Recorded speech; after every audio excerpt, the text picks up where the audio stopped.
The comment came so casually I almost missed it. That was the worst part.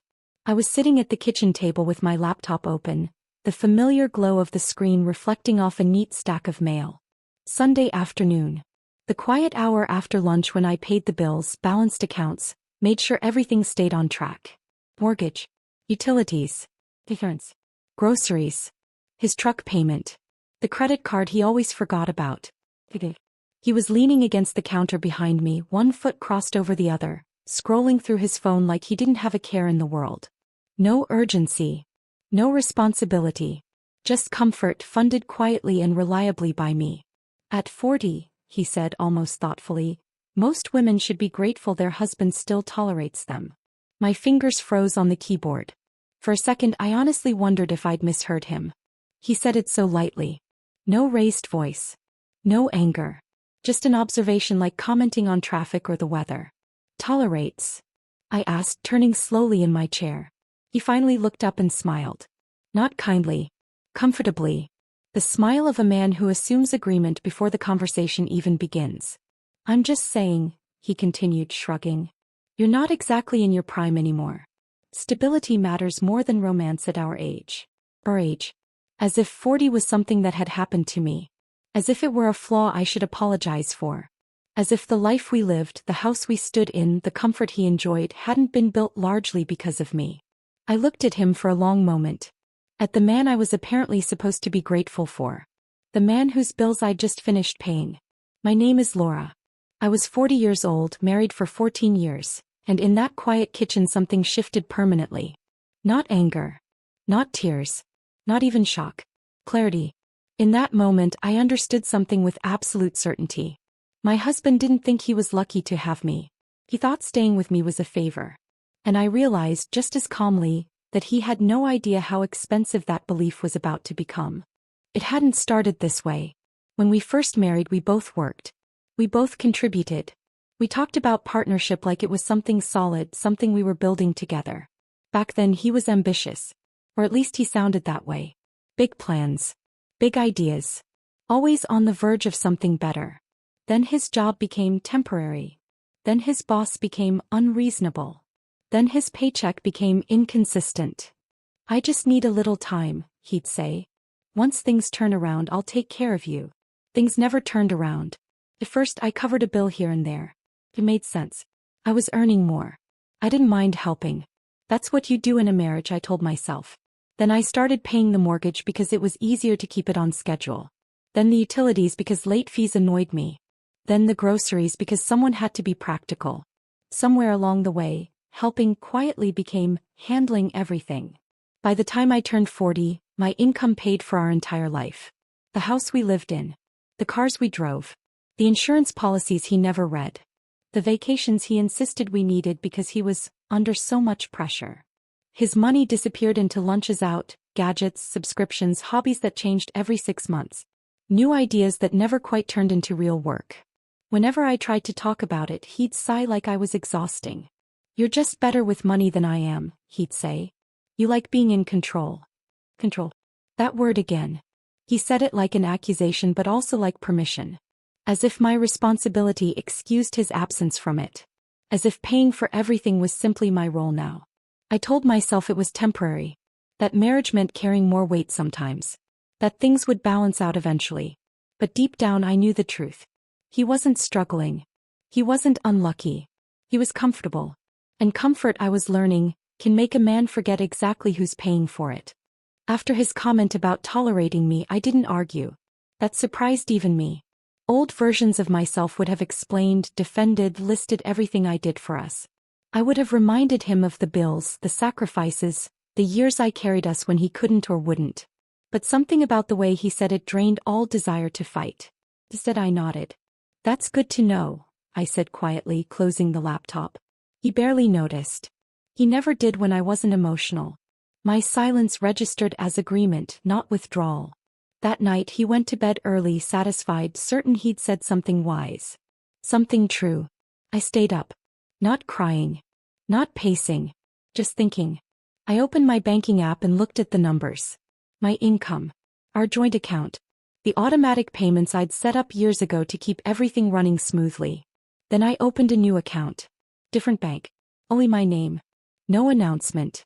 No warning. I didn't stop paying everything that night. I wasn't impulsive. I was methodical. But that was the moment I stopped arguing. Because I finally understood something important. You don't explain your value to someone who benefits from ignoring it. You let them feel the absence instead. And I knew exactly how to make that lesson unforgettable. My husband liked to say I worried too much. He mocked my spreadsheets, my folders, my habit of saving receipts and backing up documents. Life isn't a business, he'd laugh.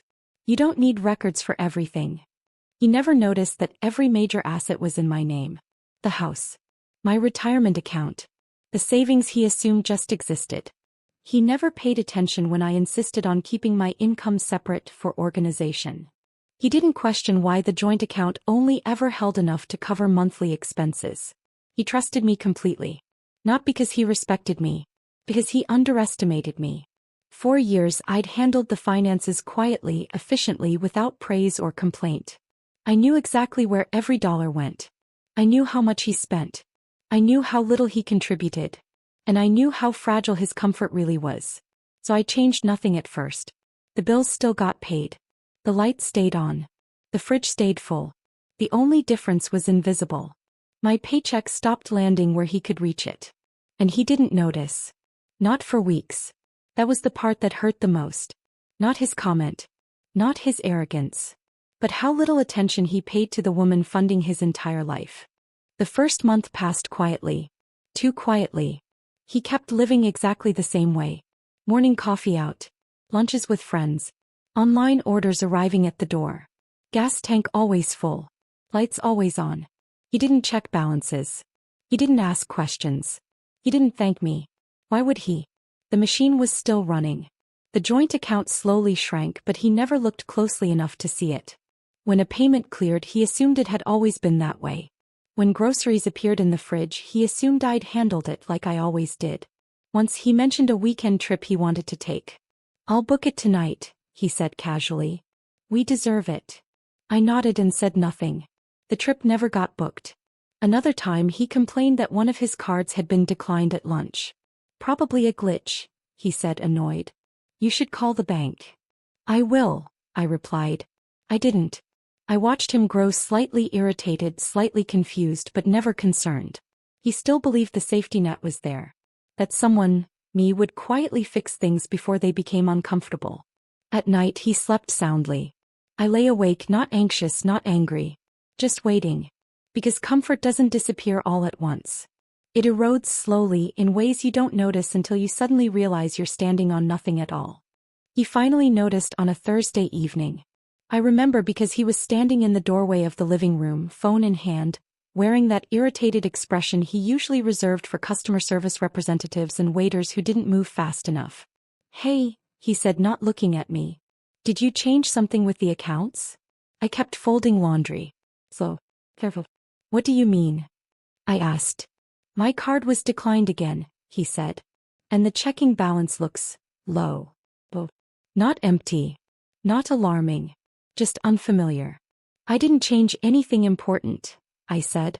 "I just stopped covering things that weren't mine." That got his attention. He stared at me like I'd spoken another language. "What does that mean?" "It means," I said calmly, "I pay the mortgage, utilities, insurance, groceries, my expenses. I don't pay for your truck, your lunches, your subscriptions, or your trips." He laughed once, sharply. "That's ridiculous. We're married." "Yes," I said. "And you said I should be grateful you tolerate me. This is me adjusting my expectations." His face flushed.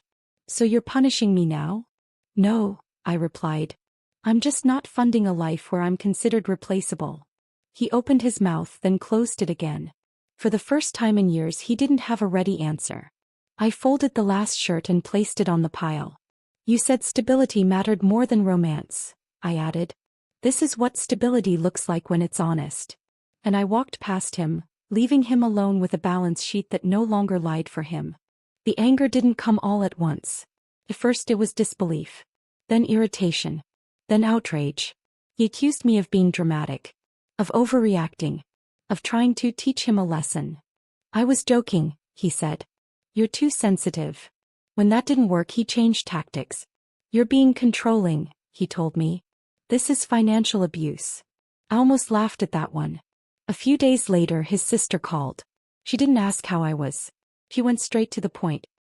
He says you've cut him off, she said sharply. That you're trying to humiliate him. I stopped paying his personal expenses, I replied. That's all. There was a pause. Then, well, you've always been the organized one. Maybe you can compromise. Compromise. The word people use when they want you to keep carrying the weight so no one else has to feel uncomfortable. His mother called next. Softer. Concerned. He's very upset, she said. He feels blindsided. You know how proud he is. Proud enough, apparently, to be supported while insulting the woman doing it. I'm not doing anything to him, I said gently. I'm just doing less for him. That's when the excuses started. He told them he was under pressure. That he'd been misunderstood.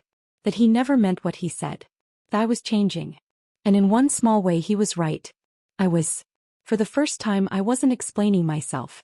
I wasn't fixing the fallout. I wasn't smoothing things over so everyone else could stay comfortable. And that terrified him far more than any argument ever had. The moment came quietly. No shouting. No slammed doors. Just a sound I hadn't heard in years. Uncertainty. He stood at the kitchen counter one morning staring at his phone, scrolling, refreshing, doing the mental math he'd avoided for over a decade. I don't have enough, he said finally. I poured my coffee and waited. For rent on the storage unit, he added. For the truck payment. For everything. I looked at him then. Really looked.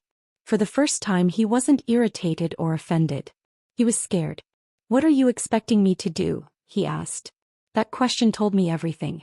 Not can we talk. Not how do we fix this. Just when will you step back in? I expect you to pay for your life, I said simply. He shook his head. You're serious? Yes. The word landed between us, heavy and final. He tried one last time. So what, you're just going to watch me struggle? I took a sip of my coffee. I watched you relax while I paid for everything. This is just the other side of that. He didn't answer. Later that day he canceled plans. Sold a gadget. Asked a friend for help. All things he'd never needed to do while I was quietly funding his comfort. That night he didn't sleep well. I slept better than I had in years. Because for the first time since our marriage began, the cost of his choices finally belonged to him. Once the illusion broke, everything unraveled quickly. Not dramatically. Practically. He downsized his habits. Gave up the gym membership. Sold the truck he loved more than he ever admitted. Started watching prices instead of assuming they didn't matter. He told people we were restructuring. I let him. What he lost wasn't just money. He lost certainty. Entitlement.